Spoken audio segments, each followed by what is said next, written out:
최근 평안북도와 자강도를 비롯한 일부 지역들의 폭우로 인한 엄중한 피해인 강수량이 기록되고 예상 밖의 큰 물이 발생하여 적지 않은 시군도를 휩쓸었습니다. 위화도가 잠겨. 수해가 나도 저렇게 집이 지붕 꼭대기까지 잠기는 경우는 저게 좀 드문이죠. 쉽지 않은. 다 잠겼어? 압록강.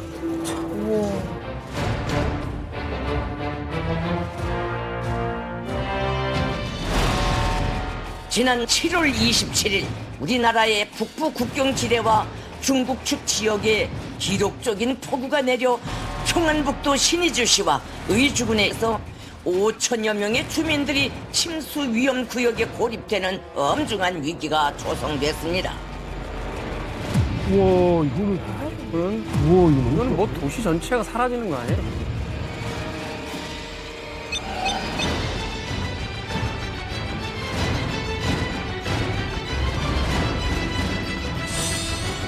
우와. 9만 표.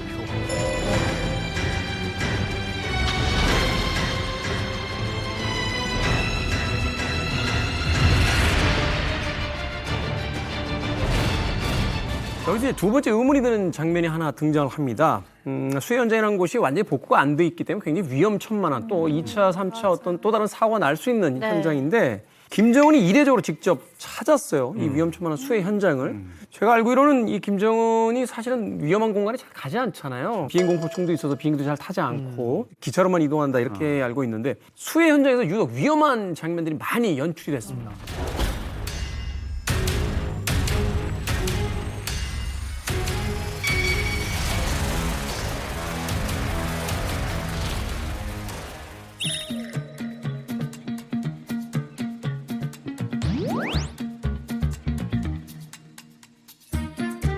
김성은 동지께서는 침수 지역을 돌아보시면서 인민들에게 보다 훌륭한 삶의 터전을 안겨주실 결심을 피력하셨습니다.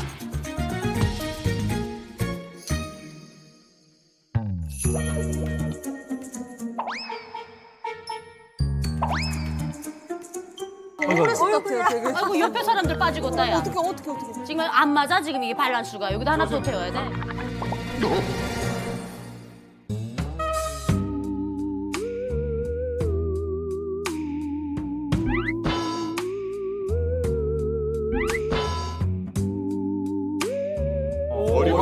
머리 어떡해.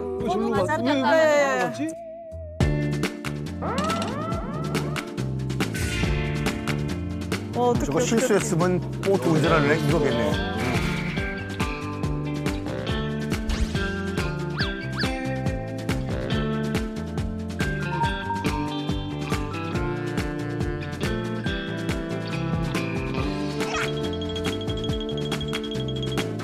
아야. 난리 났어. 내가 멋있듯이. 사실 불러도 저거 보지도 못하는. 나 우리 집 둘째 7살짜리의 조기가도 이러지는 않는다. 진짜. 자, 영상 사실 주민들 피해만 생각 안 하면 야. 진짜 깔깔대고 웃고 싶은 마음이 진짜 똑같습니다. 너무한다. 근데 이제 저 영상이 사실 고무보트가 나름대로 탄탄한 영상인데 김정은이 타면서부터 이제 문제가 생기기 시작했고요. 결국은 이제 이쪽에 조용원이랑 김덕훈 총리까지 해서 두 명이 앉았는데 균형이 안 맞으면서 한 명이 더 현송월이가 사실 보이지 않지만 현송월이가 그쪽으로 옮겨 앉아서 균형을 맞추고 그다음에 이제 운전하는 이분이 앞에 가가지고 이제 엎드려가지고 이렇게 있는데 야. 저 소나무 밑으로 가는 거는 연출한 거는 아니에요. 이게 뭐가 좀 균형이 안 맞으면서 그쪽으로 들어가는 바람에 김정은이가 머리까지도 이렇게 돼서 상당히 좀 난감한 상황이 됐는데 북한 TV가 저거를 처음에 방영할 때는 내보냈다가 나중에 오후 방송 때는 저 장면을 편집해서 빼버립니다. 김정은 그냥 표정이 머리 안 좋아서? 만지는 장면만 나오는 거 보면 뭐가 저거는 좀 돌발 상황이에요. 저기를 일부러 코스로 찍었어요. 현지 시찰 코스로. 수령님, 여기가 원래 버스 정류장이었습니다. 나는 그걸 보여주려고 코스를 그쪽으로 해서 들어갔는데 김정은이 이쪽에 앉아 있으니까 무게중심 안 맞잖아요. 안 맞죠. 그래서 우리가 방금 본 영상에서도 그렇죠. 소나무 가지에 충돌하기 전 비포 애프터 영상을 보면 김정은 앞에 처음에 누군가가 없었어요. 이렇게 그냥 고무보트 끝 상단만 있었죠. 근데 부딪히고 나서 재빠르게 누군가가 앞으로 갔어요. 앞으로 가는 거는 이 앞쪽을 좀 무겁게 무게로 이제 누르기 위해서 낮은 장치를 했거든요. 저 고무보트가 아까 우리 이영종 센터장님 비교적 안전한 장치라고 하시잖아요. 우리 해병대원들 침투할 때 저 고무보트 타고 침투하거든요. 안전해요. 김정은이 탔기 때문에 불안해 보이는 거예요. 그래서 네, 앞에 무게중심 맞춰놓고 김정은 하나 앉히고 이쪽에 3명이 앉았거든요. 그래서 겨우 이제 무게중심 맞췄어요. 아니 조종사 어떻게 할 거예요? 이제 조종사는 소나무에 이제 머리 탁 박은 순간 죽었다. 난 이제 결단을 내릴까? 이렇게 생각해 그냥. 그 결단 내려? 그러니까 이렇게 된 거예요.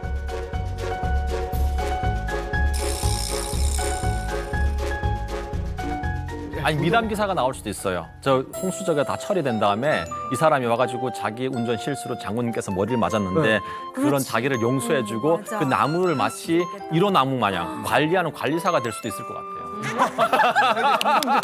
그걸 쓰다 TV에 나가지고 그럴 수 있어요. 장군님이 그래도 다 너 그렇게 받아주고 받아주고 이 나무가 그 나무입니다 이러고 관리사가 되거나 그 나무에 수목장을 치르게 되거나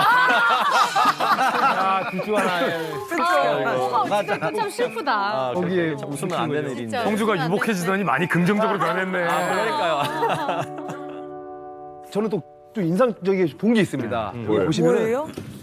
제가 좀 준비를 해봤는데 김정은을 태우고 이 렉서스 차량을 나한테 물속으로 들어갔잖아요. 사실 이 도강 이 퍼포먼스 때문에 정말 이슈가 좀 많이 됐었거든요. 아니 사실 이 정도 타면 도망가야 되는 거 아닌가요? 이거 제가 취재해 왔어요. 저 좀 줘보세요. 이거 뭐야? 사실은 제가 이제 채널 A에서 수해나 장마, 태풍, 재난방송 뉴스를 전담으로 진행을 해온 앵커입니다. 물이 많이 불었을 때 차를 언제 포기해야 되느냐라는 거를 일반 시민들이나 국민들이 잘 모르실 수 있어요. 몰라요. 이 국토부 행안부가 동시에 지침을 만들었는데 바퀴에 타이어에 절반 정도 물에 잠겼을 때는 사실은 마음적으로 차를 버려야겠다라는 생각을 하셔야 된다는 거예요. 바퀴의 3분의 2가 잠겼을 때는 이미 늦었습니다. 보통 그런 기준으로 보시면 돼요. 맞아요. 그런데 이 차량은 다 잠겼는데요?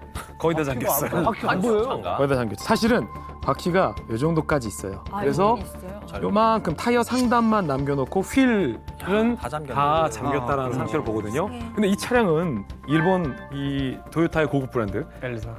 렉서스 LX 차량인데 그래서 제가 이 침수에 굉장히 강한 차다라는 생각이 들어서 렉서스 홈페이지 들어가서 취재해봤어요.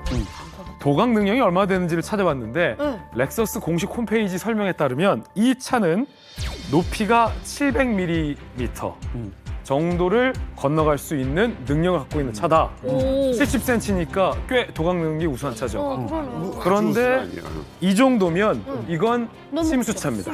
이건 도시명 침수차예요. 사실은. 이 정도 차는 사실 중고차로 팔 때도 침수차임을 고지하고 팔아야지 침수차 고지를 않고 판매할 때 우리나라에서 엄청난 과태료 처분을 받게 될 수 있는 사실상 침수가 됐다는 거죠. 저 차 100% 못 써요. 못 써요? 버스가 아니라 백기건 다 그 머플러라고 하는 그 공기 배출구 있지 않습니까? 걸로 물 다 들어갔어. 물이 들어가는 순간 엔진룸에 물이 들어가요. 기관에 잠겼다니까. 저거는 이제 못 써요. 저거는 그 중고차로도 못 팔거든요. 그래서 제 차 같은 경우에도 저렇게 도강할 때는 SUV에는 배기구를 위로 뽑아요, 이렇게요. 그래서 그렇지.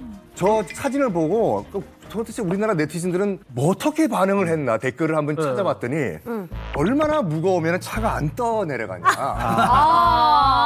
그리고 또 도요 땡사는 김정은에게 정말 광고비를 줘야 된다라고 하고 있는데 저렇게 무리를 하면서까지 저 약간 애민 정신 홍보하는 걸 보고 저 사진을 북한 주민들이 보았을 경우에는 반응이 어떨까요, 진짜? 진짜 궁금하다. 사실은 김일성, 김정일은 저런 사진을 내보낸 적이 한 번도 없어요. 북한이 그전에도 100년 만에 수해, 몇 년 만에 수해가 엄청 많았는데 굳이 왜 지도자가 직접 나타났냐 했을 때 김정은이가 이렇게 애민 정치를 하는 지도자다라는 거를 보여주려고 한 것 같고요.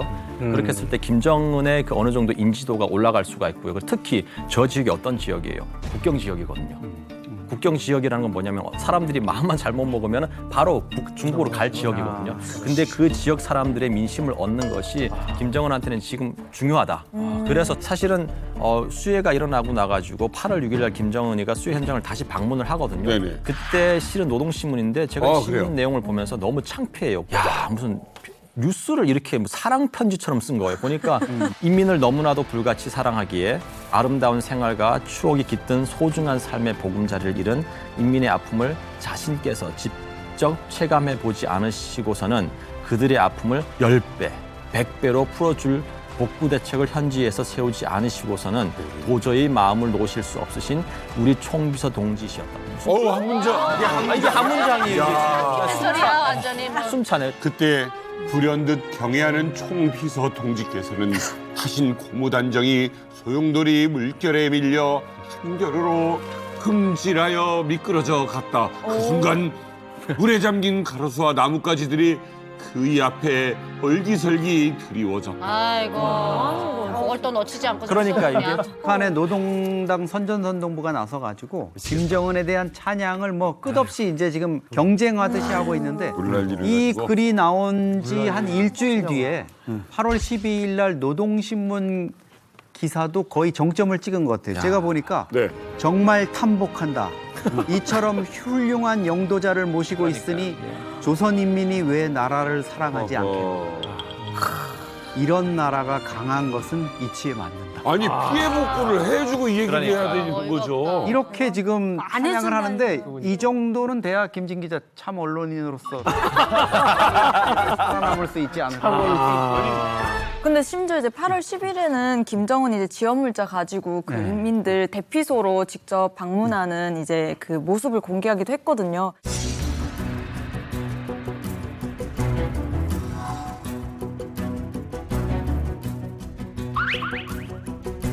음악으로.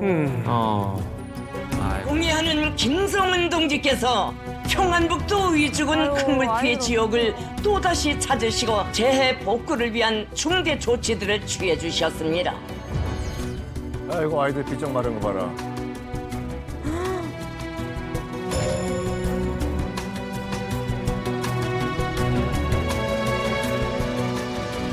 김성은 동지께서는 현지에서 형편을 더 구체적으로 요약하고 수재민들에게 도움이 될 국가적인 중대 조치들을 추가로 강구하기 위해 왔다고 하시면서 줘봐, 만세해야 된다니까?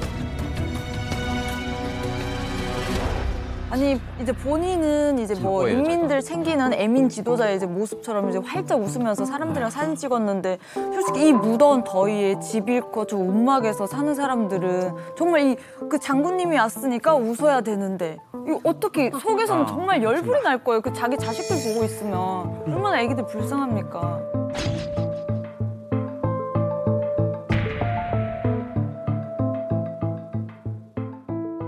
저 보도를 이제 자강도나 양강도, 함경도 쪽에 피해 입은 분들이 보잖아요. 그러면 속으로 욕해요. 왜냐면 김정은이 가기 때문에 저절한 천막이라도 쳐줬거든요. 북한 그런 거 없어요. 떠내려가면 그냥 길바닥에서 자는 겁니다. 가는 저 천조각도 없어요. 다 떠내려갔기 때문에. 그 나무를 이렇게 초가삼관처럼 이렇게 나무까지 툭툭 해놓고 그 밑에 들어가 비피하는 정도지. 저기라서 가능한 거예요. 이거 나름 이재민들을 위한 임시 거처를 만들어 놨다라는 걸 대내외로 과시하기 위해서 다시 찾아간 영상을 공개했는데 냉정하게 보면 이재민을 위한 천막을 꽤 규모 있게 북한이 잘했어요. 근데 사실은 이런 이재민을 위한 거처를 만들 때 제일 중요한 게 먹을 수 있는 산소가 공급되는가, 그다음에 전기가 공급될 수 있는가, 그다음에 세 번째는 의약품이 공급될 수 있는가라는 건데 지금 전기는 좀 일부 공급되는 것 같아요. 물이나 의약품이 지금 전혀 공급되지 않는 것으로 파악이 되고 있거든요. 그러니까 이재민 거처를 북한이 여태까지 보여줬던 것 중에는 그래도 나름 규모 있게 꾸며놨는데 내실을 보면은 사실 엉망이다. 이게 화장실 문제도 굉장히 심각한 거예요. 그러니까 저곳에 화장실이 제대로 만들어졌을 가능성은 제로예요. 심지어 평양에 15,000명을 데리고 이주해라. 김정은이 뭐 이런 지시까지 했다라고 15,000명. 선전하고 있는데 평안북도와 자강도, 양강도의 수해 지역 주민들이 평양에 도착했습니다. 경애하는 김성은 동지께서 몸소 숙소에 나오시어 수재민들을 따뜻이 맞아주셨습니다. 원수님께 자기들이 좋아하는 음식들을 꼽아가며 저저마다 아뢰이는 아이들의 모습은 친아버지 앞에서 오리광을 부리는 응석바지들의 모습 그대로였습니다. 아니 세태장님 그 네. 수재민 현장에서 이 주목할 만한 사진이 하나 있다고.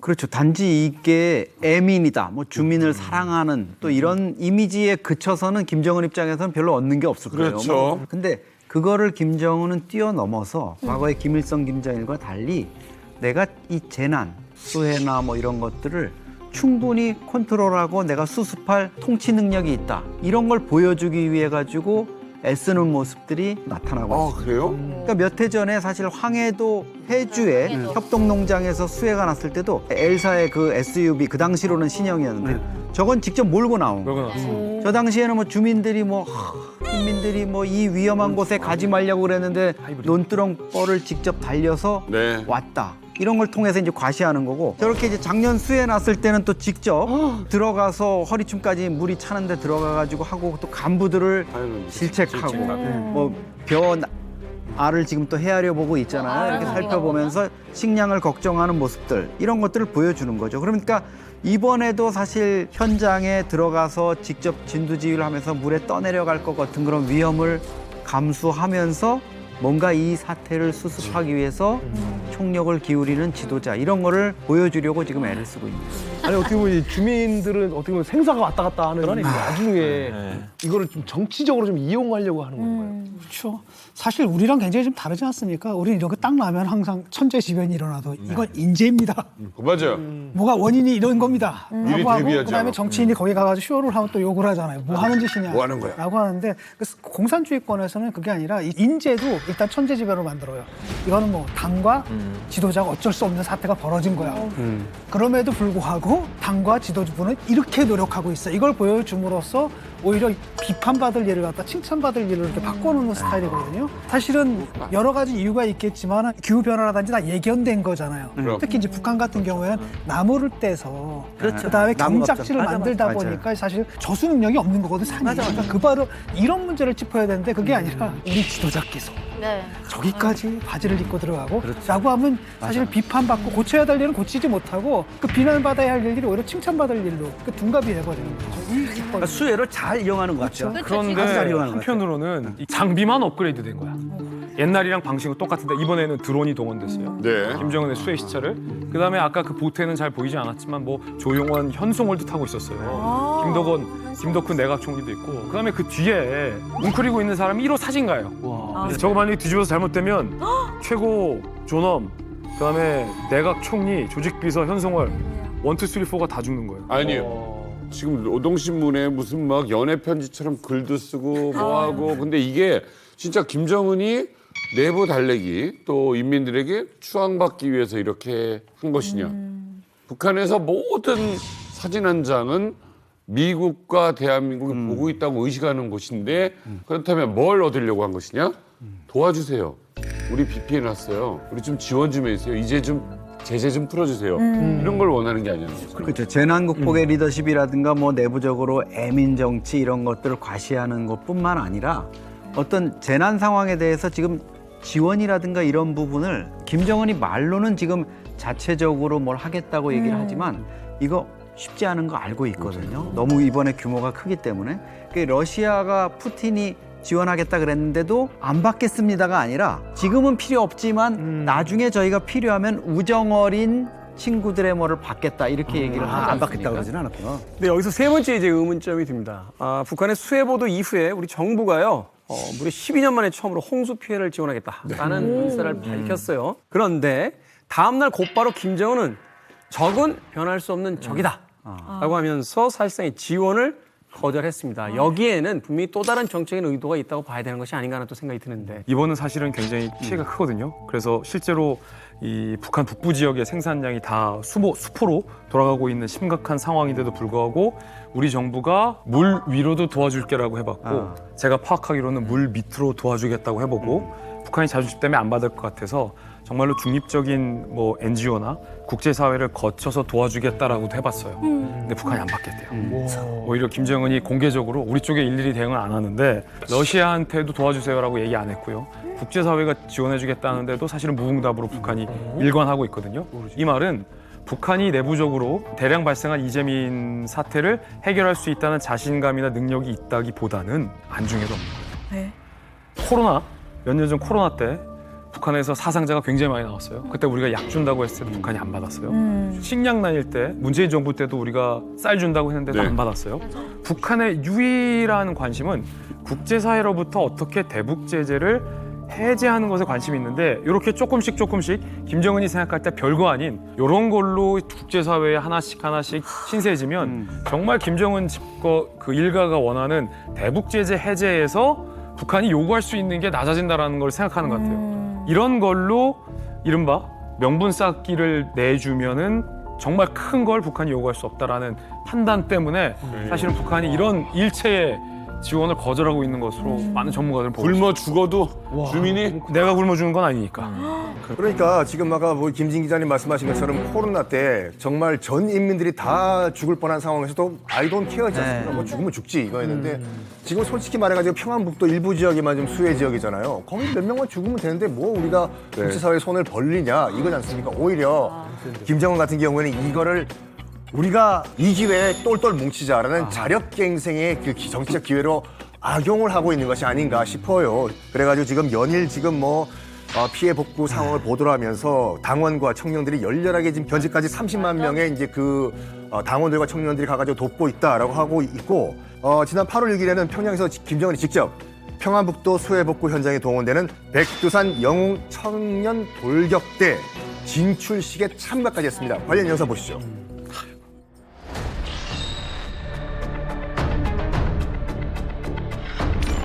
저것도 전날 저 떼약볕에서 끝없이 애들이 걸어가지고 집결을 하더라고요. 에라이, 이것도 보여주기 아니야. 계약되고 망했어요. 그렇지, 강제 동원이지, 모욕이지.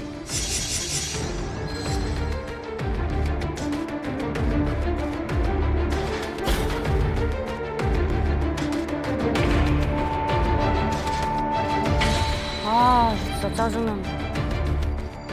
김정은 동지께서는 피해 복구장에 나갈 것을 결의한 청년들의 수가 근 30만 명에 이르고 있다고 하시면서 세상에 대고 이런 청년들이 있는 이 나라를 긍지 높이 자랑하고 싶다고 뜨겁게 말씀하셨습니다.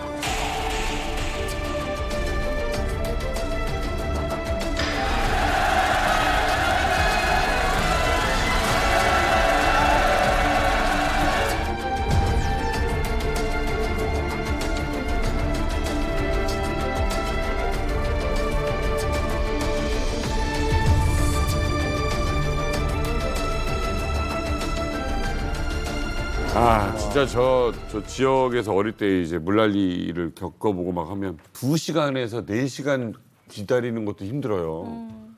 그 시간에 지금 저기 평양 모일 게 아니라 거기에 빨리 보내야 되는 그러니까 말이에요. 그리고 저 인원이 이제 가잖아요. 저 인원이 먹고 자고 하는 거 만드는 거부터 또 일이에요. 수재민이 그걸 해요. 왜냐면 수재민들이 어떻게 하냐면요. 돌격대가 밖에서 들어오잖아요.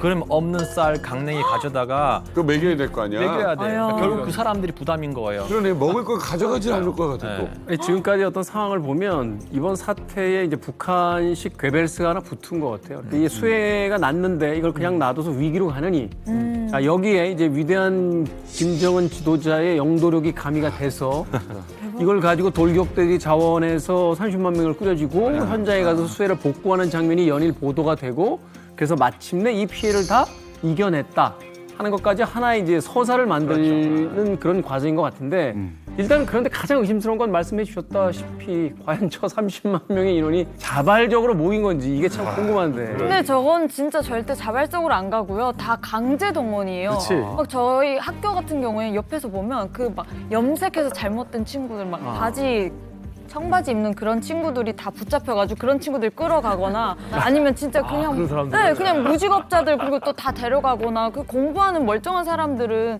막 끌어갈 이유도 없고 그냥 그렇게 할 일 없이 돌아치는 사람들을 다 끌어가거나 억지로 끌려가서 막 아까 막 울고 네, 막 다 그러지. 징역이죠. 우리가 대학 다닐 때 가기 싫어서 울어. 실제로 북한 평양에 문수거리라고 있어요. 문수거리 있죠. 네. 그게 83, 4년도인데 제가 동원대에 있었어요. 그러니까 북한에서 뭐 동원 안에 있으면 일단 군대를 먼저 동원해. 모자라면 덜격대. 그다음에 대학생. 그래서 평양에는 대학생이 다 동원돼 6개월 동안 수업 안 하고 거기 가서 문수 아파트를 지은 거예요. 대학생들이 여기는 아파트 지을 때 보면 이렇게 세멘트로 위에서 쏘잖아요. 네. 북한은 그게 안 되기 때문에 블록고 이만한 거 들고 올라가. 문제는 비 올 때 올라가다 2, 3초에서 떨어지는 거예요. 그런 애들 많이 봤어요. 대학생들이니까. 대학생들이. 뭘 알아? 올라가. 그리고 뭐 하냐면 배수 파이프 하려고 파는데 그거 엄청 깊이 파요.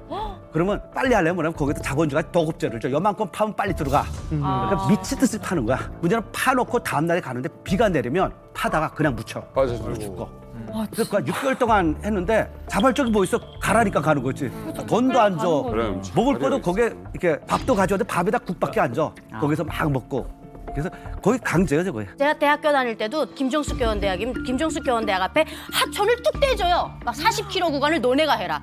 그러면 토사가 내려오고 모래가 밀려내면 거기 이 지대가 이렇게 높아지거든요. 이걸 삽으로 인력으로 덜 꺼내내야 되고 흙 다 꺼내내야 되는 이런 공사를 인력 순순히 손으로 하는 겁니다. 그러니까 막 손 찢어지고 피나고 별 고생 다 하는 거예요. 삽으로 하잖아, 삽으로. 삽으로 인력으로 다 해야 돼요.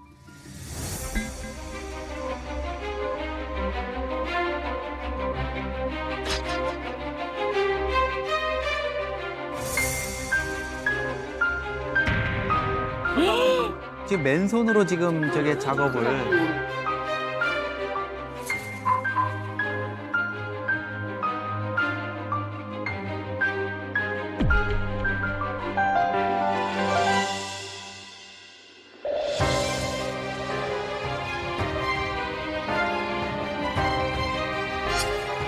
저 하루 종일 시켜요. 해 넘어갈 때까지. 저 여성분들이 저거를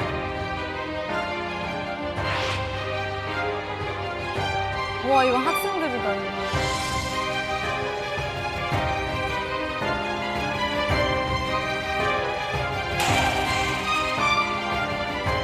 뭐야?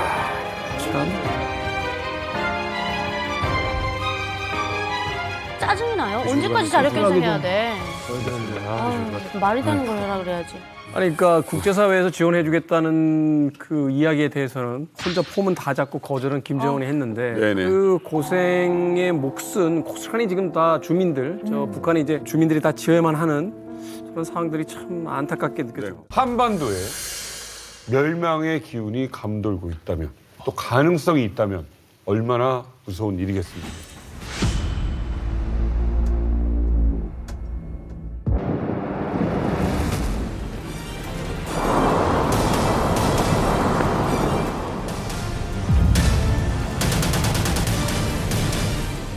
아 이거 안 멈출까봐 빙하기 온다고 막 그랬다니까. 근데 이제 화산 폭발 지수는 4밖에 안 된 거죠.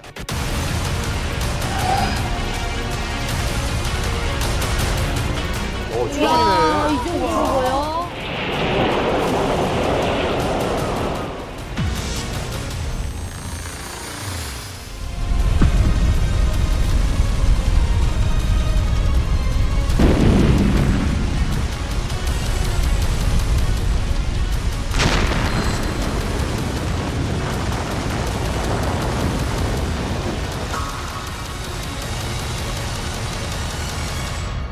분출물 양을 가지고 이렇게 구분하는 것도 있어요?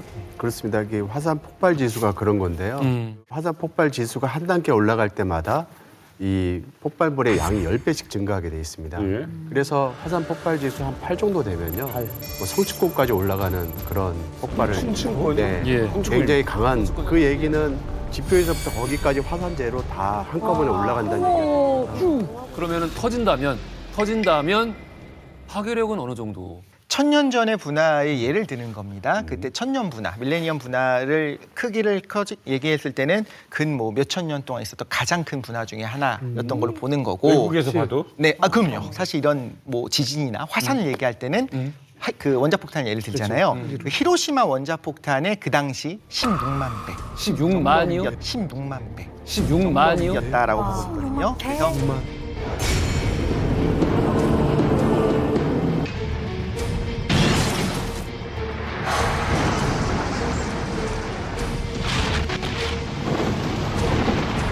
당시에 생각하기로는 백두산이 훨씬 더 높은 산이었던 겁니다. 그런데 윗부분의 3분의 1 정도가 날아가.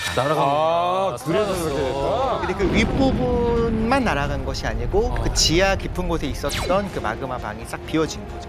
그러면서 주저앉게 된 거고 그게 아마 그리고 당시에 저 성층권까지 당연히 올라갔을 겁니다. 예. 이거보다 규모가 훨씬 작은 분화들도 그렇게 됩니다. 그래서 아마 태양빛도 좀 많이 가렸을 거고 당시 아마 좀 가뭄이라든가 이런 것들이 같이 있었지 않았을까 추위도 오게 될 것이고요. 그래서 당시에 이 밀레니엄 이럽션 때 그냥 우리가 백두산이기 때문에 과장해서가 아니라 세계학자들이 인정하는 바로는 인류가 겪은 화산 폭발 가운데 가장 큰 것 중에 하나로 꼽히고 있습니다. 우리가요? 우리 백두산이? 네, 백두산이. 그래서 당시 그 화산 폭발 지수라고 하는 것이 화산 폭발 지수 7 정도로 평가를 하고 있는데요.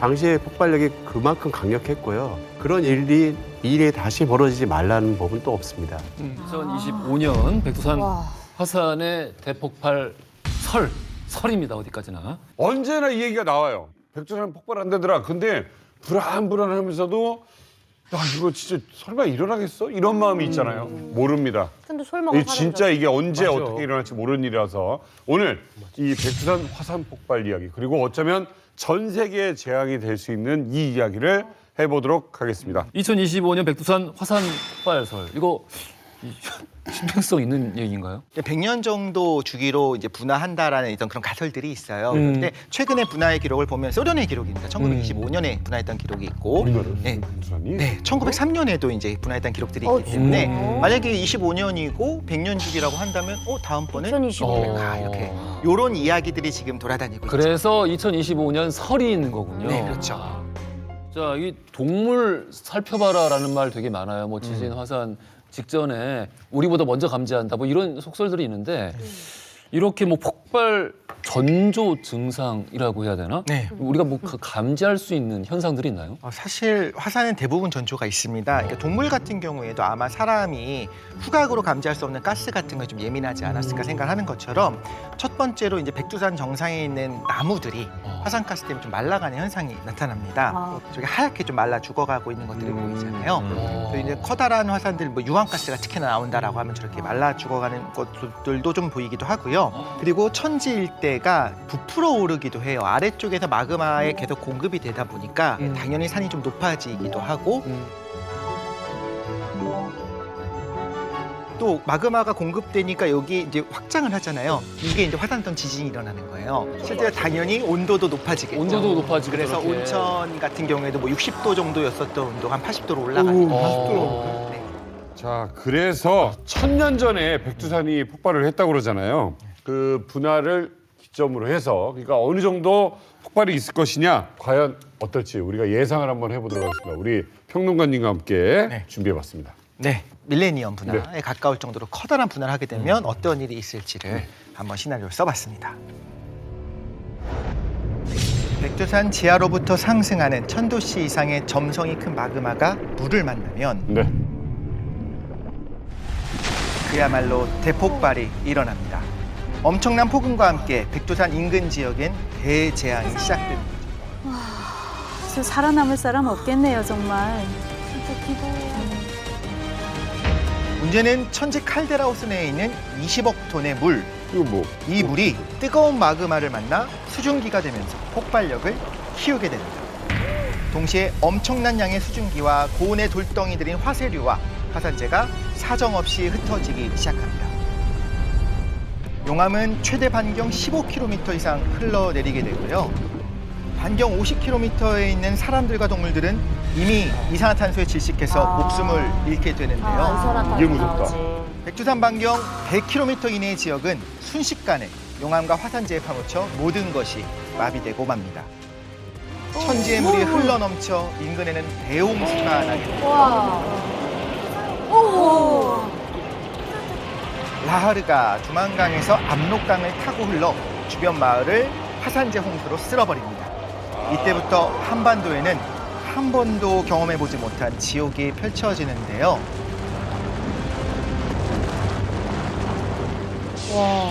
과연 이 땅에서 인류는 생존할 수 있을까요? 와. 이거는 나라가 없어지. 그러니까요. 아까 25톤이라고 했잖아요. 예. 홍수가 진짜 무서워요. 오히려 저는 현실성이 있는 시나리오가 아닌가. 쓰나미 같이. 어떻게 보셨어요? 네, 그 25톤의 물이 만약에 백두산 천지에서부터 하루로 흐르게 된다면은 그곳에 마을이 있다고 한다면은 뭐 엄청난 물난리를 겪게 되겠죠. 그래서 화산 폭발 자체도 중요하지만은 저 25톤의 물이 화산 폭발과 함께 만나게 돼서 이루어질 일들이 더 큰 우려가 될 수도 있습니다. 근데 다행히 그쪽 지역이 인구 밀도가 낮기 때문에 그래서 그 점은 좀 우려가 좀 덜하지만 자연재앙으로 보자면 그거 역시 피할 수 없는 아주 큰 재앙이 됩니다. 야, 이 가상 시나리오인데도 진짜 암담합니다. 네, 이 가상 시나리오 자체는 사실 1000년 전에 그 밀레니엄 분화 같이 커다란 분화라면 어떻게 될 것인가를 좀 예상을 한번 해본 거고요. 그보다 작은 분화일 수도 있겠죠. 그런데 우리가 항상 이야기할 때 작은 분화일 거야라고 생각하는 것보다는 가장 최악의 상황을 좀 상정하고 좀 대비를 해야 되지 않을까 싶어서. 악마 같은 이 라하르 재앙 이런 것들은 좀 피할 수가 있는 건지도 궁금하고 저는 그때 뭘 해야 되나요? 이거 막 오면 일단 이 대응 매뉴얼이 사실 우리나라에도 있습니다. 그런 부분이 있는데 대형 화산이 우리는 북한에서 만약에 이 백두산이 폭발한다고 했을 때도 라하르라든가 화쇄류의 걱정은 하지 않아도 돼요. 용암도 여기까지는 못 옵니다. 그거보다는 좀 현실적으로 말씀을 드리자면 화산재는 올 수가 있거든요. 근데 화산재가 비랑 섞여서 왔을 때 일본에서 실험을 했었어요. 그러니까 이런 거에 대한 실험을 일본에서 많이 했으니까 1cm만 쌓여도 차가 못 움직입니다. 1cm? 뻘 정도 되는 그런 느낌이라고 보시면 되고 자동차가 굴러갈 수가 없잖아요. 그냥 미끄러집니다. 그런데 그게 도시 한 군데만 마비시키는 것이 아니라 수도권 전체 혹은 경기도권 전체를 만약에 마비시킨다라고 하면 그 인프라가 파괴가 되는 거죠. 그 전기가 통해요. 그러니까 정전이 될 가능성도 높고. 전기가 통해요? 네. 그리고 실제로 대응 매뉴얼에 이런 것도 있었습니다. 자동차에 화산재가 쌓이잖아요. 닦지 말라고. 이게 다 유리질이기 때문에 닦는 순간 전부 다 그냥 흠집이 쫙하게 나고 그런 부분도 있을 수 있고 차 운행도 안 됩니다. 아마 에어클리너 부분 바로 막히면서 실제 시동도 꺼질 것이고요. 또 콘택트 렌즈 혹시 끼시나요? 왜? 렌즈가 뭔데? 렌즈는 당연히 돌가루들이 계속 날아다니는 상황이거든요. 그 정도로 날려요? 그럼요. 렌즈 사이사이 들어갈 때 각막에 상처를 줄 수 있잖아요. 사실 생각해보면 구름 낀다고 까맣진 않잖아요. 근데 화산재 안에 들어가게 되면 정말로 까매집니다. 가장 중요한 것은 사람들이 호흡을 먼저 확보하는 게 제일 중요한 일일 겁니다. 화산재가 공기 중에 이렇게 떠다니고 한다면은 호흡에 굉장히 애로사항이 있으니까요. 이 호흡기에 이제 화산재 등이 이제 유입되지 않도록 수건이나 마스크 같은 것들을 착용하는 것이 필요하고요. 그 물을 적신 마스크나 혹시 손수건이 있다면 손수건을 활용하게 될 것이 좋은 방법이고요. 가옥이나 이렇게 안전한 곳으로 빨리 피신하는 것이 가장 현실적인 방법이라 할 수 있습니다. 우리나라가 겪게 되는 피해도 사실 중요한 내용이잖아요. 연구 결과가 있습니다. 여기에 대한 예상치. 예, 그리고 우리 정부가 의뢰해서 연구가 진행된 겁니다. 물론 북동풍이 부는 날씨에 규모 7의 큰 규모로 분화를 했을 때 이 대한민국에 미치는 경제 피해액이 얼마인지를 예측한 건데 그러니까 최악의 상황을 고려한 거죠. 그 규모가 11조 1,900억. 11조 1,900억. 적게 잡아. 우리나라는 이제 화산 폭발 규모에 따라 이제 피해 정도가 다르긴 할 텐데요. 아주 큰 폭발, 밀레니엄 일옵션 정도의 폭발이 있어야 우리 대한민국에 있는 영토까지 일차적인 피해가 예상이 되고요. 대부분의 경우는 이 확산에 의해서 만들어진 2차 피해가 주로 발생할 거라고 예상이 되는데요. 물류 대란으로 주로 말미암을 거라 예상이 되고 그게 이제 항공기 운송 같은 것들이 이제 어려움을 겪게 되니까 그런 피해로 연결되지 않을까 예상이 됩니다. 아마 우리가 기억하는 가장 최근의 화산 폭발 피해는 2010년도 아이슬란드 화산 폭발 거예요. 비행기 못 뜨고. 비행기 못 뜨고. 왜 못 떴냐면은 아이슬란드 말 그대로 아이스랜드잖아요. 빙하예요. 여기에 뜨거운 용암이 부딪혔으니까 빵 터진 거예요, 이게. 그래가지고 이 화산재가 11km까지 올라갔거든요. 나 뭔 얘기가 있어. 11km가 하필이면 그것이 이제 민항기들의 순환 고도야, 여기가. 이렇게 된 거야. 이렇게 된 거예요. 세상에. 아무것도 안 보여? 이 항공편의 30%가 마비가 됐어요. 그렇지. 이게 어느 정도 수준이냐면 2차 대전 이후에 최다 규모의 공항 폐쇄였어요. 피해 규모가 얼마였냐면 당시에 17억 달러, 우리 돈으로 요 화산 폭발 하나 때문에 1조 8,800억 원의 손해. 근데 문제는 뭐냐면 백두산 폭발이 1,000배 규모였어요. 이게 만약 터지면 계산이 안 돼요. 사실 제일 걱정되는 것 중에 하나는 만약에 좀 커다란 분화가 일어났다라고 한다면 피해를 복구하기 위해서 누가 가야 되냐면 군이 출동할 수밖에 없습니다. 그러면 북한에서 한국이나 미군이나 일본을 들여올 것이냐, 당연히 전 중국 인민해방군이 먼저 들어갈 거라고 보거든요. 그렇게 됐을 때 어떤 마찰, 정치적인 어떤 그런 문제가 생길 수도 있을 테기 때문에 적어도 그런 매뉴얼을 좀 우리나라도 당연히 같이 공조해서 만들어 놓을 필요가 있을 것 같습니다. 그런데 이거 뭐 이런 문제가 아니라 남북이 공동으로 연구해야 되는 거 아닙니까? 네, 저는 그렇게 생각을 합니다. 근데 당연히 그렇게 해야 되고요. 이거는 인류 전체 차원의 문제입니다. 공부를 하면서 이런 생각도 들었어요. 이걸 예측한다는 것은, 우리의 지식이 확장되는 것은 당장 인명을 구한다든가 지금 폭발할 걸 예측을 할 수는 있겠지만 예방은 아니거든요. 그러면 지구는 살아있기 때문에 어쨌든 간에 꽉 차 있는 마그마 챔버, 마그마방은 결국엔 때가 되면 분할을 해야 돼요. 어디로든 나가야 되는데. 근데 그거를 줄여줄 수는 없어요. 백두산 영화는 불가능하잖아요. 그런 면에서 정말 냉정하게 말해서 현실적으로 저는 교수님께 여쭤보고 싶어요. 할 수 있는 부분이 피해를 줄이는 것이 가능한가? 아니, 지금 표정 봐서는 없어요. 미리 주셔야 돼. 새가 없으시죠? 기도하는 거밖에 없어요. 기도하는 거밖에 없어요. 실질적으로는 저희가 이제 미리 막을 수 있는 방법이 없기 때문에 사전에 인지하는 방법이 최선일 거라고 생각합니다. 그러기 위해서는 사전 인지에 도움이 될 만한 기자재를 설치하는 게 필요할 거고요. 지진계 같은 것들이 가장 효과적인 방법이고, 또 지표면에 설치하는 경사계 같은 것이 있습니다. 이런 경사계는 지표가 부풀어 오르는 현상들을 이제 바로 측정할 수 있고요. 북한의 경제력으로서는 이런 모든 기자재를 설치하는 데 어려움이 있다면 우리 대한민국 남한과 공동으로 협력을 하게 되면 굉장히 도움이 될 거고, 우리나라에 이제 도움을 요청한 사례가 과거에 있기도 했습니다. 이 일이 한 2007년도 정도 되는데요. 2007년. 예, 그때 이제 회의에 저도 참석하기도 했는데 북한이 공식적으로 저희 정부에 요청을 했습니다. 그때 백두산이 이제 2000년대 초반부터 자꾸 분화할 것 같은 화산성 지진들이 많아지고 정상부가 부풀어 오르는 일들이 인공위성으로 탐지되고 하는 일들이 관측이 되기 시작합니다. 그래서 대한민국 정부에 지진계를 어디다 설치해 줄 것을 요청을 하게 됩니다. 공식적으로. 저희는 기꺼이 하겠다. 제공을 하는 게 좋다. 다만 자료를 실시간으로 우리가 받게 해달라. 공유해라. 예. 그런데 그거를 이제 북한에서는 거절하게 되고요. 근데 거절했던 이유는 사실 뭐 충분히 납득이 갑니다. 왜 그러냐면 2006년 9월에 최초의 이제 핵실험을 하게 되거든요. 근데 이제 그 핵실험을 탐지하는 가장 효과적인 방법이 지진계입니다. 근데 만약에 백두산에 지진계를 놓게 되면은 풍계리 핵실험장하고 한 120km 정도밖에 안 떨어져 있거든요. 그러면 이제 우리가 그걸 모든 자료를 모니터링을 하고 핵실험하는 걸 모니터링할 텐데 북한도 바보가 아닌 다음에야 그 자료를 실시간으로 넘겨줄 리 만무한 거죠. 그래서 이제 북한에서는 실시간으로 곤란하고 필요하다고 하면은 자료를 잘라서 넘겨주겠다라는 역제안이 오게 되는데 그건 저희가 이제 거절을 하게 되고요. 아니 금강산 때 물 방류도 안 가르쳐 주는데 그걸 가르쳐 주겠어요? 네.